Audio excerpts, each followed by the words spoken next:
Sehingga Sayyidina Abu Bakar pun pulang. Ketika Sayyidina Abu Bakar pulang, Sayyidina Abu Bakar cari, mana ini Suwaibit? Kita semua sudah lapar. Kata Nuaiman dengan mudahnya dia mengatakan, sudah saya jual wahai Abu Bakar. Diriwayatkan oleh Imam Ahmad bin Hanbal dalam musnadnya bahwa ada seorang laki-laki yang bernama Nuaiman. Ini Nuaiman di kehidupan Rasul sallallahu alaihi wasallam ada orang yang seperti itu gitu. Orang yang sering minum minuman keras. Rasul sallallahu alaihi wasallam marah, murka. Rasulullah kalau yang berhubungan dengan Rasulullah tidak marah. Tapi kalau sudah berhubungan dengan agama, Rasul sallallahu alaihi wasallam adalah orang yang paling marah, orang yang paling istiqomah dalam kebenaran. Maka Rasulullah panggil Nuaiman, apa yang kau lakukan? Dia katakan, aku minum minuman keras ya Rasulullah. Rasulullah cambuk dia. Kemudian dia bertobat kepada Allah. Kemudian ketahuan lagi minum. Kemudian dicambuk lagi oleh Rasul sallallahu alaihi wasallam, sehingga sebagian sahabat memukul dia dengan pukulan yang banyak. Sehingga apa yang berlaku? Sebagian sahabat mengatakan, la'natullahi ala Nuaiman. Semoga Allah melaknat Nuaiman. Dia mempermainkan Rasulullah. Dia bilang sudah mau taubat tapi minum lagi. Dia bilang sudah mau taubat tapi minum lagi. Maka Rasulullah SAW mengatakan, la tal'anuh fa innahu yuhibbullah wa rasulah. Kata Rasulullah, jangan kamu laknat Nuaiman, karena dia itu cinta sama Allah, cinta sama Rasulnya. Dalam riwayat dia dicintai Allah dan dicintai oleh Rasulnya Muhammad sallallahu alaihi wasallam. Ibn Majah menceritakan bahwa Nuaiman ini pernah suatu waktu diajak oleh Sayyidina Abu Bakar pergi ke negeri Syam. Negeri Syam itu di mana? Seperti yang diceritakan tadi, antara daerah Suria, Lebanon, Yordania, kemudian Palestina. Daerah seperti itu. Umumnya orang Quraisy pada masa itu, mereka memiliki rihlah berdagang, membeli dagangan ke Syam, kemudian dijual lagi di kota Makkah. Ketika itu Rasulullah SAW didatangi Abu Bakar. Sayyidina Abu Bakar mengatakan kepada Rasulullah, ya Rasulullah, saya mau izin ya Rasulullah. Mau apa? Saya mau ajak dua sahabat kamu ini ikut berdagang ya Rasulullah. Siapa? Kata Rasul? Nuaiman. Kata Rasulullah, Nuaiman kamu mau ajak? Mau ngapain? Biar seru-seruan aja ya Rasulullah. Kata Rasulullah, ya sudah, saya izinkan kamu bawa Nuaiman. Ketika itu Sayyidina Abu Bakar membawa Nuaiman sama satu sahabat namanya Suwaibit ibn Harmalah. Siapa namanya? Suwaibit ibn Harmalah. Ini sahabat Rasulullah SAW yang memiliki sifat yang berbeda-beda. Kalau Nuaiman ini aneh. Pernah Rasulullah SAW dibawain makanan banyak, dikasih Rasulullah, dikasih sahabat semua. Semuanya sudah makan, tiba-tiba si Nuaiman ini, sahabat Nabi Nuaiman mengatakan kepada Rasulullah, ya Rasulullah, ini yang penjualnya, tolong kau yang bayar ya Rasulullah. Makanan udah habis. Makanan udah habis, Rasulullah SAW bingung, saya yang bayar. Akhirnya Rasulullah katakan kepada sahabat, ayo keluarkan uang, kita patungan, kita bayar. Rasulullah aja dimainin, apalagi kita orang. Sallu ala Nabi Muhammad. Nuaiman diajak Sayyidina Abu Bakar. Kata Rasulullah SAW, benar kamu mau ajak Nuaiman? Iya ya Rasulullah. Diajaklah. Diceritakan dalam riwayat Ibn Majah, diceritakan juga dalam Siyar A'lam An-Nubala, diceritakan juga dalam Musnadnya Imam Ahmad bin Hanbal, dalam riwayat Imam Ahmad bin Hanbal. Maka diceritakan Nuaiman diajak oleh Sayyidina Abu Bakar. Sesampainya di negeri Syam, semua dibagi tugas. Fulan bin Fulan kerjaannya ini, Fulan bin Fulan kerjaannya ini. Semua memiliki kerjaan. Nuaiman tanya, wahai Abu Bakar, kerjaannya saya apa wahai Abu Bakar? Kata Sayyidina Abu Bakar, kamu mau ngapain terserah kamu wahai Nuaiman. Yang penting kamu ikut saya kan. Kemudian satu di antara mereka namanya Suwaibit ibn Harmalah. Ditanya oleh Sayyidina Abu Bakar, wahai Suwaibit, kamu mau kerjaan apa? Kata Suwaibit, terserah kamu wahai Abu Bakar. Kata Sayyidina Abu Bakar, kamu menjaga makanan, karena saya tahu kamu ini adalah orang yang senantiasa menjaga amanah. Suwaibit ini kalau disuruh maju dia maju, disuruh mundur dia mundur, disuruh ke kanan dia ke kanan, disuruh ke kiri dia ke kiri. Orang yang ikut aja. Kalau Nuaiman beda, disuruh maju dia ke belakang, kasih sen kanan ke kiri belok. Nuaiman itu orang yang berbeda. Maka Suwaibit mendapatkan tugas, semua mendapatkan tugas kecuali Nuaiman. Sehingga ikhwani, apa yang berlaku, apa yang terjadi? Sayyidina Abu Bakar pergi sibuk dengan kesibukannya, sehingga datanglah waktu siang. Nuaiman sudah lapar. Nuaiman cari makanan. Dia nggak punya uang, diajak Sayyidina Abu Bakar tapi tidak diberikan uang. Sehingga dia cari-cari makanan, dia tahu Suwaibit yang jaga makanan, dikatakan, wahai Suwaibit, saya mau makan, berikan kepada saya satu roti saja. Yang terpenting apa? Saya makan sekarang, saya sudah lapar. Kata Suwaibit, ya Allah Nuaiman, kita tunggu Abu Bakar saja sehingga dia datang, karena ini amanat. Amanat dari Abu Bakar, saya tidak boleh berikan kepada siapapun kecuali atas izin Abu Bakar. Kata Nuaiman, kasih saya makanan, kalau tidak saya bikin masalah sama kamu. Merah wajahnya Suwaibit, karena dia tahu, jangankan saya Rasulullah jadi mainin. bingung, apa yang harus saya lakukan? Akhirnya Nuaiman bilang, gampangannya aja, kata Nuaiman, kamu kasih saya makanan, atau kalau tidak saya bikin masalah sama kamu. Bingung Suhaib pikir panjang. Setelah itu dia katakan, ya sudah Nuaiman, saya tetap mau jaga amanah Abu Bakar, karena saya takut ini adalah perintahnya Allah, perintahnya Rasulullah SAW, dan perintah daripada Abu Bakar, sahabatnya Nabi. Kata Nuaiman, kalau memang begitu kamu maunya, ya sudah, berarti kamu ngajakin berantem sama saya. Nuaiman pergi ke pasar.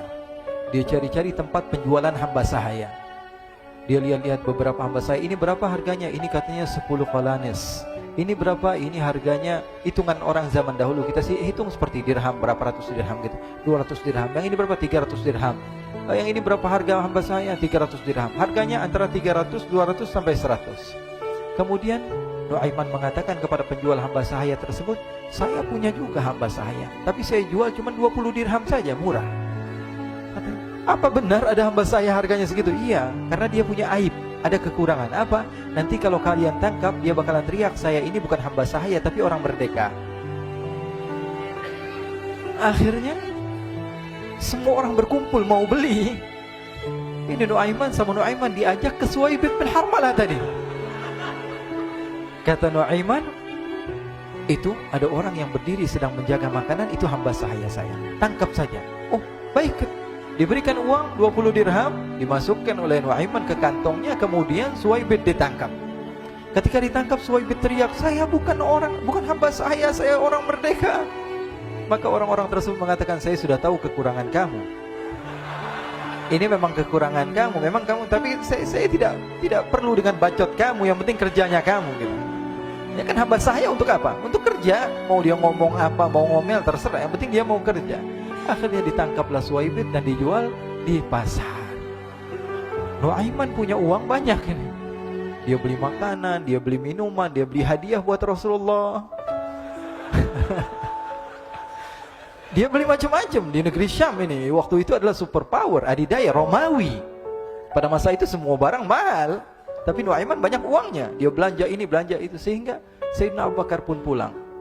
Ketika Sayyidina Abu Bakar pulang, Sayyidina Abu Bakar cari, mana ini Suhaib? Kita semua sudah lapar. Kata Nuaiman dengan mudahnya dia mengatakan, sudah saya jual wahai Abu Bakar. Maka Sayyidina Abu Bakar bertanya, apa yang kau lakukan wahai Nuaiman? Diceritakan oleh Nuaiman dengan jujur. Nuaiman ini orangnya apa adanya, tapi nyusahin. Saya jual. Akhirnya dibawa oleh Nuaiman, Sayyidina Abu Bakar pergi ke mana? Ke pasar. Lalu dibeli lagi oleh Sayyidina Abu Bakar As-Siddiq Suhaib, yang tadinya orang merdeka menjadi hamba sahaya sebentar, kemudian dibeli lagi oleh Sayyidina Abu Bakar. Pulang ke Madinah, kisah ini diceritakan di hadapan Rasulullah SAW. Maka perawi mengatakan, fadhahikan nabiyyu hatta badat nawajiduhu. Ketika diceritakan kisah Nuaiman tersebut dengan Suhaib, Rasulullah tertawa sejadi-jadinya, sehingga gigi geraham Rasulullah SAW nampak di wajah mata para sahabat. Sehingga perawi lain mengatakan, 1 tahun berlalu Rasulullah, setiap ada tamu yang datang pada Rasulullah akan ceritakan kisah Nuaiman menjual Suhaib tersebut. Jadi ada ikhwani, jangan kalian kira Rasulullah SAW itu hidup di satu masa sahabat-sahabatnya itu seperti ustadz-ustadz yang khusyuk, yang kayak Habib bin Anis ini banyak.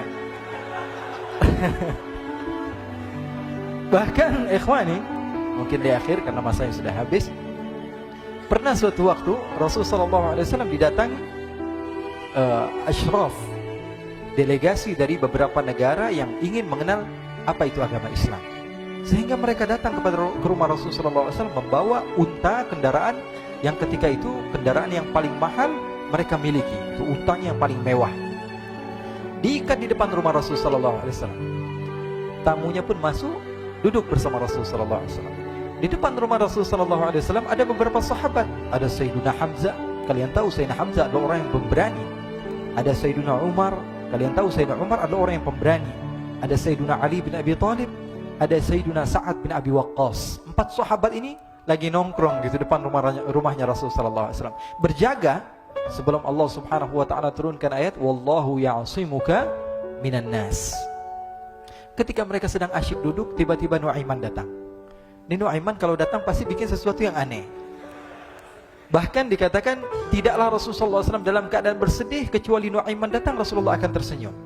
Jadi sebagian sahabat itu senang kalau sudah Nuaiman datang, pasti Rasulullah bahagia. Tapi ketika itu Nuaiman datang, ingin duduk bareng-bareng Sayyidina Hamzah. Sayyidina Hamzah katakan kepada Nuaiman, bercanda begitu. Nuaiman, kamu lihat unta orang datang dari luar Arab ini. Lihat, kata Nuaiman, ini besar banget ini, badannya besar gitu. Dagingnya pasti banyak. Iya, ini kalau kita sate enak nih ntar malam. Kata Nuaiman. Kata Sayyidina Hamzah, apakah kamu berani? Kata Nuaiman, saya berani aja asal kalian gak bilang sama Rasulullah.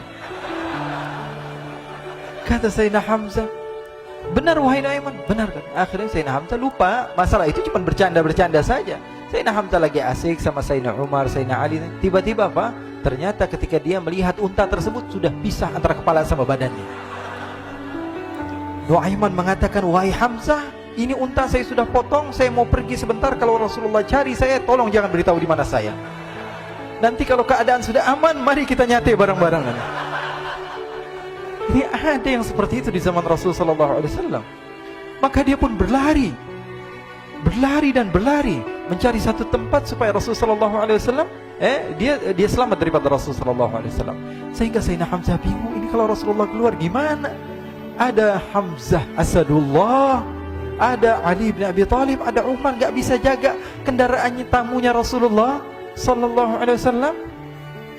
Akhirnya benar apa yang terjadi, ikhwani. Rasulullah SAW tamunya mau pulang. Ketika dia buka pintu tamu melihat apa? Untanya sudah begitu. Mereka teriak, wa naqatah, unta kami wahai Muhammad. Baru mau kenal Islam, unta kami, kendaraan kami sudah dibuang. Rasulullah SAW lihat Sayyidina Hamzah, lihat Sayyidina Ali. Mereka gak bisa ngomong, mereka hanya bilang apa? Nuaiman ya Rasulullah. Rasulullah perintahkan Sayyidina Umar, wahai Umar, sekarang kamu ambil uang, kemudian kamu gantikan, kemudian kamu berikan 2 kali lipat daripada harta unta ini, sehingga apa? Agama Islam tidak didengar dengan sesuatu yang tidak baik di luar sana. Akhirnya diberikan harta, diberikan unta yang baru dan diberikan harta yang lebih untuk orang tersebut, sehingga orang tersebut tidak menjelek-jelekan agama Islam. Kata Rasulullah SAW, dan sekarang waktunya kita balas dendam sama Nuaiman. Nuaiman ternyata berlari tempat yang jauh sampai hampir keluar dari kota Madinah. Dia dapatkan seorang sahabat Nabi yang hadir juga dalam peperangan Badar, namanya Al-Miqdad bin Al-Aswad. Siapa namanya? Al-Miqdad bin Al-Aswad ketika itu sedang menggali sumur. Ketika sedang menggali sumur, Nuaiman datang. Nuaiman katakan kepada Miqdad, wahai Miqdad, wahai sahabat Rasul, kamu orang yang hadir dalam peperangan Badar, kamu adalah orang yang hebat. Dipuji-puji sama Nuaiman. Ada maunya ini. Akhirnya dia bilang, wahai Miqdad, tolong saya. Kenapa wahai Nuaiman, kamu ini kekasihnya Rasulullah, orang yang disayang sama Rasulullah. Kenapa? Saya ini sedang dikejar-kejar orang jahat. Tolong selamatkan saya. Saya pengen masuk ke dalam sumur, boleh atau tidak? Kata Miqdad, siapa yang mengejar kamu? Pokoknya saya dikejar sama orang-orang. Kamu mau atau tidak selamatkan saya? Ya sudah, selagi kamu itu adalah sahabat Nabi, silahkan kamu masuk. Masuk akhirnya Nuaiman ke dalam sumur tersebut. Lalu Nuaiman mengatakan, wahai Miqdad, dia keluar lagi. Nanti kalau ada yang cari saya, tolong jangan beritahu saya di dalam sumur ya. Kata Miqdad, baiklah. Kata Nuaiman, siapapun yang bertanya tentang saya, kamu tidak akan kasih tahu. Iya kan? Walaupun Rasulullah yang tanya saya. Katanya, enggak mungkin Rasulullah datang ke tempat sejauh ini. Iya, walaupun Rasulullah. Akhirnya masuk Nuaiman. Setelah beberapa menit Rasulullah dan rombongan benar datang. Miqdad bingung ini. Ini kenapa Rasulullah datang ke RW kami ini? Ada apa ini Rasulullah sampai sejauh ini? Ditanya, ya Rasulullah, ada apa ya Rasulullah? Kata Rasulullah, saya cari Nuaiman. Di mana Nuaiman? Innalillah, kata Miqdad. Enggak dijawab ini Rasulullah. Kalau dijawab saya ingkar janji. Akhirnya apa dia katakan? Wahai Rasulullah, mata saya tidak memandang kepada Nuaiman, tapi tangannya nunjuk ke dalam sumur. Sahabat. Apa dia bilang? Mata saya tidak melihat kepada Nuaiman, tapi tangannya nunjuk ke sumur. Akhirnya dibuka sama Rasulullah, Nuaiman muncul. Kata Rasulullah, Nuaiman, kamu bikin malu saya, wahai Nuaiman. Ya Rasulullah, yang bersalah bukan saya, tapi orang yang mencari saya bersama kamu ya Rasulullah. Akhirnya Rasulullah nengok siapa, ternyata Nuaiman sudah lari kabur. Sallu ala Nabi Muhammad. Kisah-kisah seperti ini sebenarnya banyak sekali ya. Ini menunjukkan kepada kita bahwa kehidupan Rasulullah itu begitu indah. Rasulullah SAW, kalau kamu mau menjadi orang yang baik, contoh Rasulullah. Mau menjadi bapak yang baik, contoh Rasulullah. Mau menjadi pemimpin peperangan yang baik, Rasulullah. Mau menjadi murid yang terbaik, contoh Rasulullah. Bagaimana akhlak Rasulullah. Mau menjadi suami yang baik, contoh Rasulullah. Dalam segala hal, apapun itu, Rasulullah SAW adalah makhluk yang paling terbaik.